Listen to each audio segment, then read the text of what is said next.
好，来继续来看这个台北市的建管处，一年来阁来爆发到第2件的贪污的弊案。这个建管处施工科的公务员涉嫌甲建商甲营造商来收钱，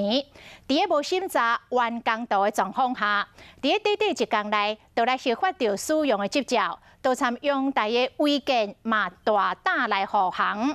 台北地检署以贪污的重罪，互9个被告分别以5万到50万块来交保。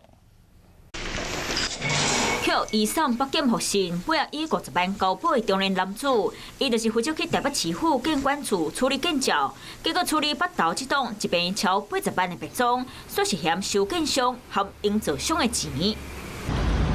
姚明顺明体会馆员工，由即摆已经过身的业者向中海金报工程，两边约定伫咧2005年11月底进前摕到使用执照，若是晚一工，就要纳超过10万块的违约金。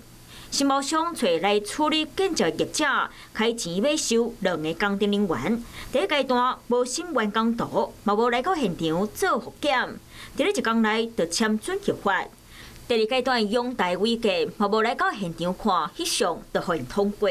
等一下，先上去。虽然主嫌已经过身，当时处理的公务人员嘛拢已经调走，不过敢若是台北市建管处1年来特别2件食钱案件。拖了6年才爆出来，怎么一回事？我们不会这样的，我态度这样，